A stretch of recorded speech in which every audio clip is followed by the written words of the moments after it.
Hey everybody! Hi! Welcome to week 3. You guys have made it almost 2 full weeks. Crazy. You're halfway done. I know. Oh yeah, you're halfway done. This is Yeah.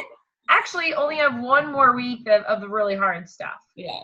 So this is your week to really push through and give it 100%, and get the last bit that you can out of this detox before we start to integrate some new foods, because that's coming up in week 4. We have been hearing a lot though about stress and cravings and things like that. So we're going to talk to you a little bit today about meditation and how to build self-care into your week 3. And we're also going to talk a little bit more about that connection between the gut and your brain, because obviously that's all connected in regards to your cravings and how you are feeling throughout the day. So I'll actually kick it off to you, Callie. You've got some awesome stuff to share. Yes. The connection between the brain and the gut is just amazing. It's crazy. And there's so many more studies coming out now that doctors, neurologists and everything are now kind of getting on board with this connection. I mean, we literally have a freaking blood vessel that goes directly from the gut. It's a huge blood vessel directly to the brain. Like, it's not like, it's like straight shot, brain, gut. So I have this amazing gut book that I shared with you guys on the live this past week. And I wanted to actually read a little excerpt from it. A really interesting study was done with these mice. And they put the mice in a swimming pool that they couldn't touch the bottom of, and to see how long they would swim. Because they're like depressed mice essentially. So like how long would they swim and all this stuff. So mice with depressive tendencies do not swim for long. They simply freeze apathetically awaiting their fate. It seems inhibitory signals are transmitted more efficiently in their brains than motivational or driving impulses. Such mice also show a stronger reaction to stress. New antidepressants can normally be tested on these mice. If they swim for longer after receiving medication, it is indication that the substance under scrutiny might be effective. So that's how they use this study to do antidepressant studies as well. Wow. So researchers in the team, led by Irish scientist John Cryan, took this one step further. They fed half their mice with some crazy name, a strain of bacteria known to be good for the gut. The Lactobacillus rhamnosus. Sure. Okay, great. Back in 2011, the idea of altering the behavior of mice by changing the contents of their gut was very new. And indeed, the mice with the enhanced gut flora not only kept swimming for longer and with more motivation, but their blood was also found to contain fewer stress hormones. Furthermore, these mice performed better in memory and learning tests than their unenhanced peers. When scientists severed their vagus nerve, which is the nerve from the gut to the brain, however, no difference was recorded between the two groups of mice. So that means that, so they put it in the gut, and then they cut the cord basically from the gut to the brain, and then they became depressed and not motivated anymore. Wow. So the vagus nerve is the fastest and most important route from the gut to the brain. It runs through the diaphragm, between the lungs and the heart, up along the esophagus, through the neck to the brain. Experiments on humans have shown that people can be made to feel comfortable or anxious by stimulating their vagus nerve at different frequencies.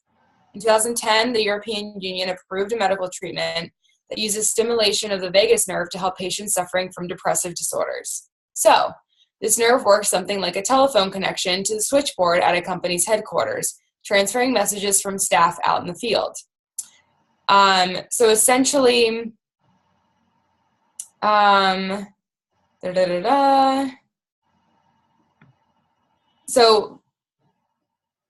cooperation between the gut and the brain begins very early in life. Together, they are responsible for a large portion of our emotional world when we are babies. We love the pleasant feeling of a full stomach, get terribly upset when we are hungry, hangry, or gristle and moan with wind. Familiar people feed, change, and burp us. That's fine. It's palpable, clear. So essentially, when your gut is angry, right, this valve is taking this angry feeling and communicating to your brain that it's unhappy, and Yeah. your brain doesn't really know what to do with that. Also, there's so signals from the gut can reach different parts of the brain, but they can't reach everywhere. For example, they never end up in the visual cortex at the back of the brain. If they did, we would see visual effects or images of what is going on in our gut. Imagine. Regions they can end up in, however, include the insula, the limbic system, the prefrontal cortex, the amygdala. For people who know the you words, got it. the hippocampus, and the anterior cingulate cortex. Any neuroscientists would be up in hours, roughly define the responsibility of these brain regions as, respectively, self-awareness, emotion, mortality, fear, memory, and motivation. Yep. This does not mean our gut controls our moral thinking, but it allows for the possibility that the gut might have a certain influence on it. So think like there is this literal valve that goes from your gut to your brain directly, constantly. And it's instant too, right, Callie? Like as soon as your gut receives some kind of a message, it sends that directly up to your brain instantaneously. It's not something that compounds over, decades or months or whatever it is. It's and that's how you know when you are having a stomach ache. Or when you're like these nerves, you're not only feeling it there, but now your brain is signaling it as I feel bloat in my lower wherever. Like this is the constant connection of it. And so if there's blood too, that's not clean, good blood in your gut, you're now poisoning your brain. Well, and your gut is the one organ in your body that doesn't operate based on control from the brain. It operates on its own. It actually kind of operates in reverse, I guess, if you will, and it sends messages back to the brain instead. So that's pretty stinking powerful, considering that the brain overrules every other organ. So you can also understand the relationship now between what the gut is doing and what's happening there, and how it relates to all the other organs, because it's sending messages up to the brain. The brain is then sending those messages all the way back through your other organs. It's all connected. It's so fascinating, really. So this detox you guys are doing, this is a lot bigger than just getting rid of a little water weight and eliminating some toxins and maybe, discovering some food sensitivities. It's so much larger than that. Yeah. And you actually brought up a great point, Callie, talking about with that connection of the brain and the gut like that and how instantaneous it is. This is actually the perfect segue to explain to you guys how meditation works.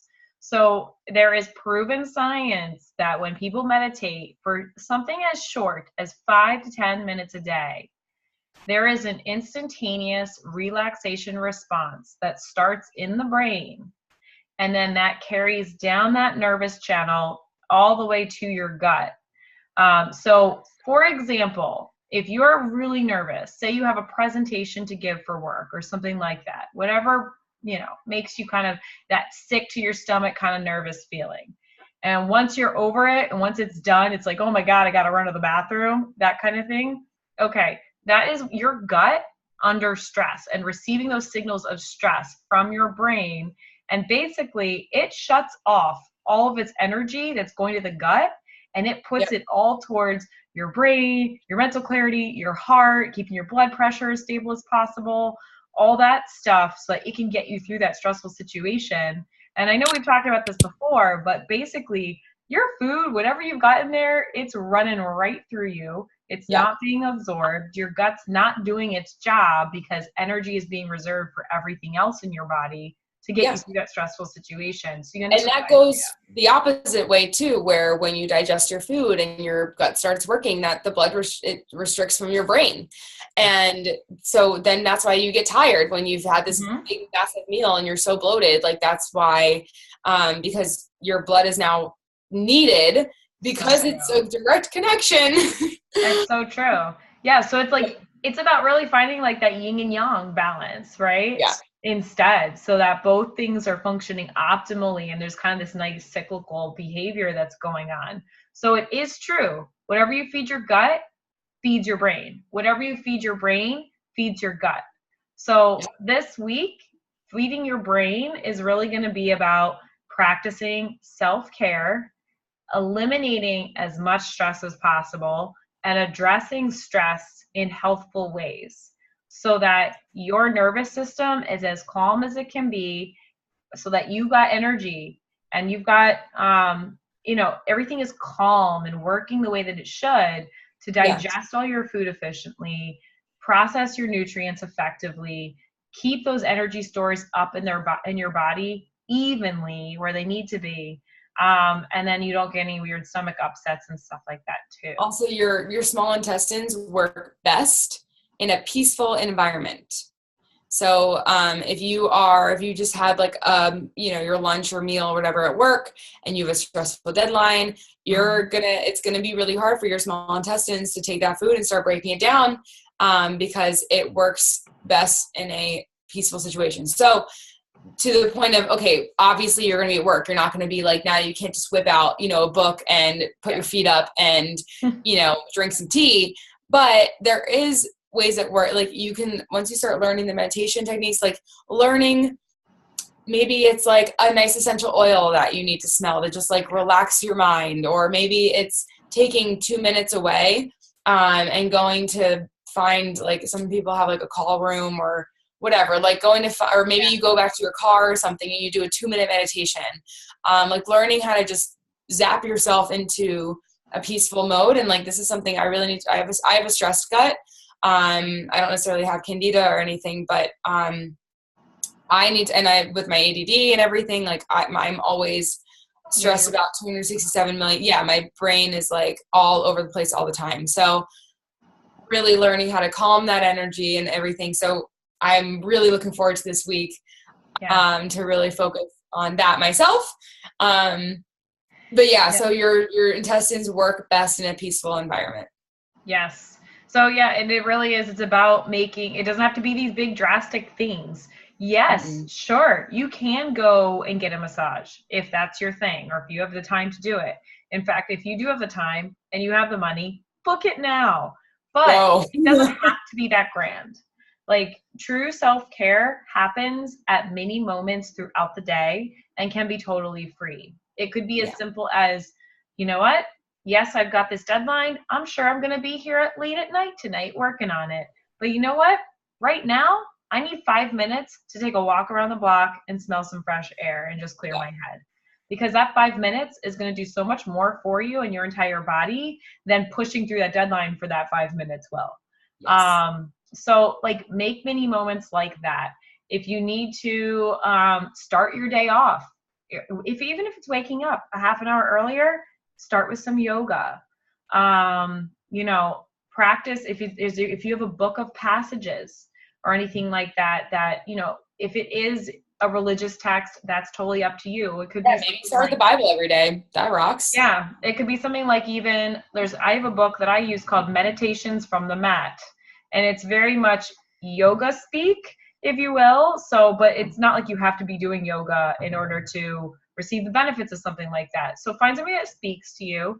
And again, it's totally free to do that too. And like Kelly said, go to the nap room and take 5 minutes and maybe read something that makes you happy, or listen to a podcast that, makes you kind of just have positive thoughts throughout the day and kind of reinforce that better being of you that you're aiming for.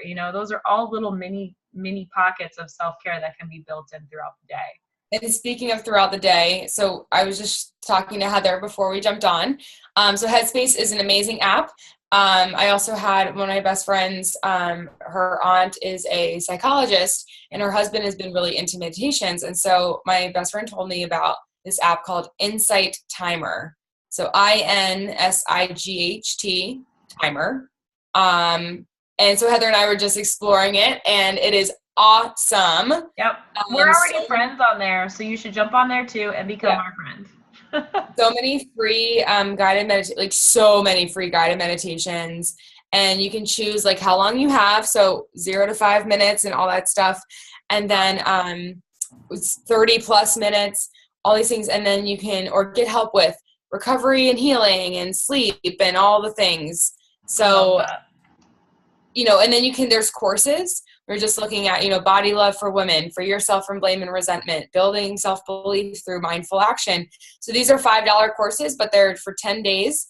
And there's amazing like reviews on them. And it's just a wealth of awesomeness. And there's like this timer that you can just choose your noises and things.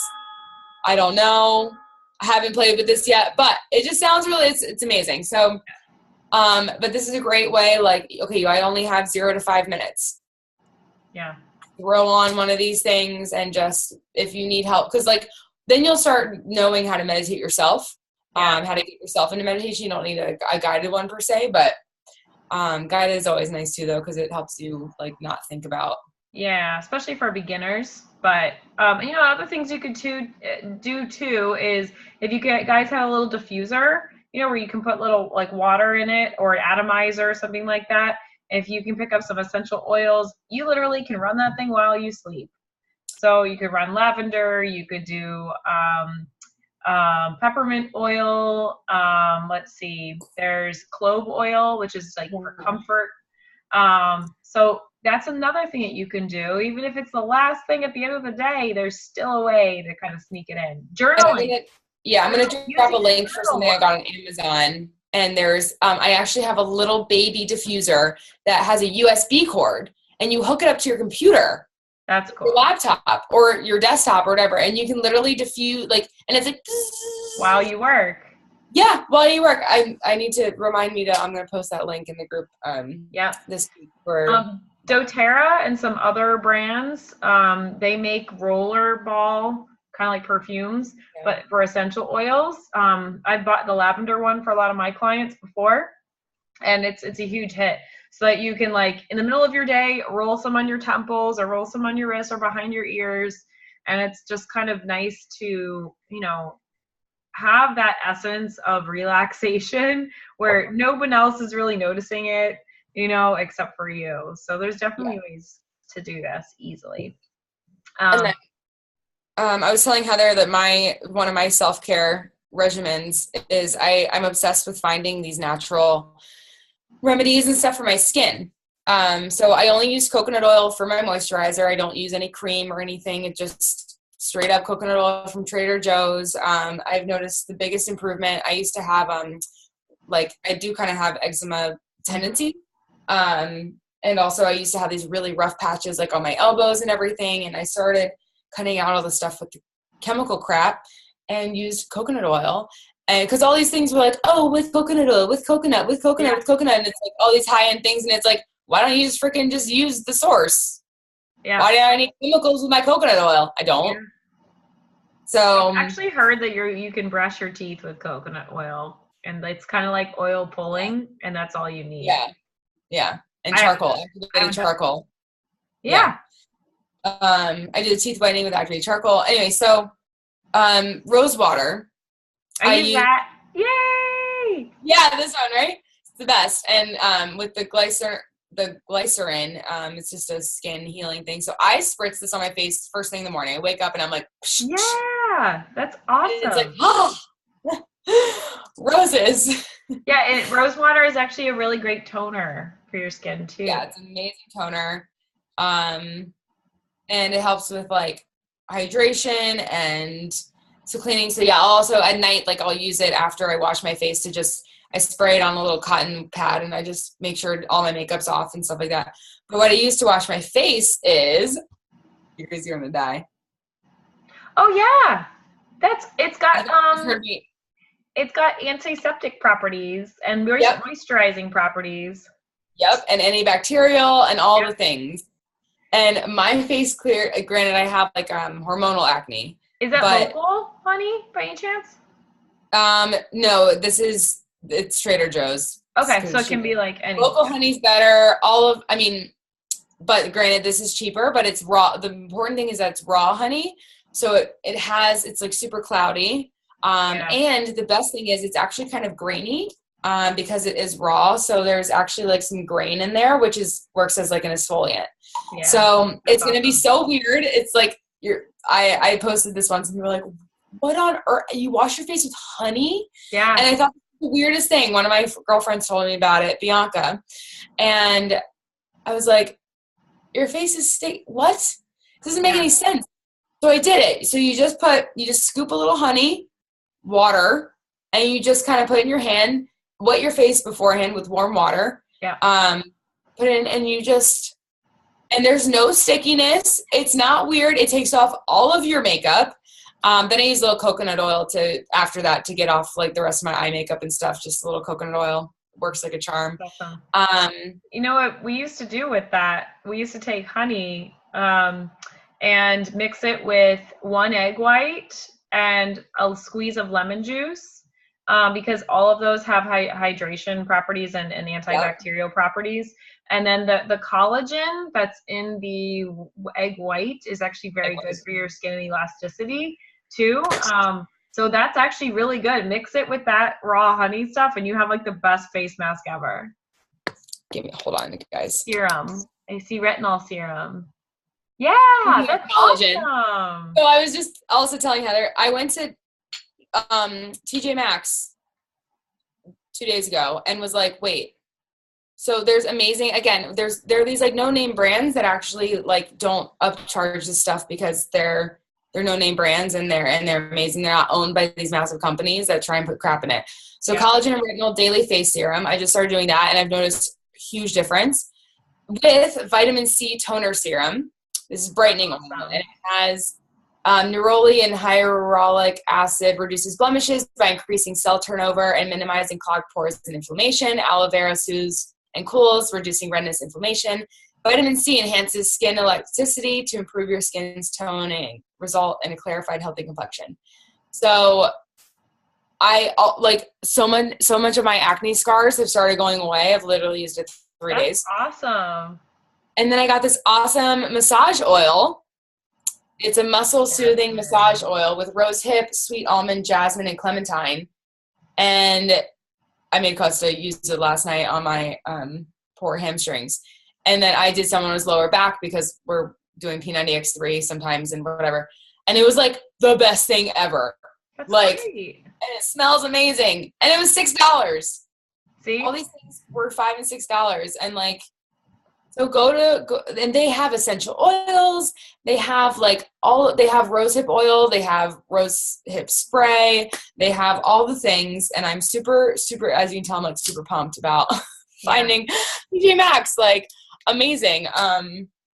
Well, so, and even like self-care, guys, is even doing things like having a gratefulness journal. You know, if you wake up and this is my weird way of self-care. Yeah. I mean, what I'm saying is like, it doesn't have to be something you necessarily do in terms of beauty. I mean, getting your nails done is also a form of self-care, you know, if that makes you feel good, but also little things too, like writing in a journal or writing things that you're grateful for at the beginning of the day. Like write down 5 things you're grateful for right when you first wake up. And that's a form of self-care because it immediately puts your brain in a positive mindset. And that kind of brings us back to, we want to bring that brain into a positive, restored mindset because that's all going to translate back into your gut. So it's a very personal thing, but it's definitely something that is really important to identify a routine that works for you, not just during this detox, but all. So I think that's perfect, Heather. I think like finding your different aspects of self-care, right? So like finding your like spa zen moment. Like for me, that's again, like these really like, I feel so clean and I'm like doing nice things to my skin. And like that to me feels like restorative. And I'm like, I feel zen or whatever. Yeah. Then finding your mental self-care, you know, whether that's meditation, whether that's, I'm not gonna say journaling because that's another thing, but so meditation, maybe walking outside, learning breaths, like all these things, like learning what works best for you with your mental part, and then what works best for you to finding your little happiness moments, your gratitude journal. Maybe it's journaling when you're not happy to just get it out, and then that releases whatever you need, and then you can be happy again. Maybe it's listening to your favorite songs. Like, so I like taking this week to learn Music Like is huge. those little things that make you find your zen, your mental clarity, and then like your happiness moments It's so are true. going to be really. I'm glad you brought up music because music has such a huge effect on our whole the neurology and the chemistry of our brain and our mood and all of that. So that's a huge thing, and that's so easy. So easy. And actually, I know a lot of us like rap music and rock music and stuff like that, but when you're stressed out, it's actually not the best thing for you. Yeah, basically your cells get just as excited as that music is. So when you're really trying to calm down, it actually does make more sense if you guys wanted to try listening to something a little more calm. That helps a lot. Music therapy is a real thing. Yes. There is an amazing Spotify playlist that I listen to called Yoga and Meditation. And it's a playlist and it rocks. And I sometimes have it on when I go to sleep. But yeah, so just like finding those little, again, it doesn't have to be like super zen, but like when I need that, when I need that to just like chill from the day, like before I go to sleep and stuff, after a long day, like it is, oh my God, it's like, It's so good. Zen world. It's amazing. It's amazing. So good.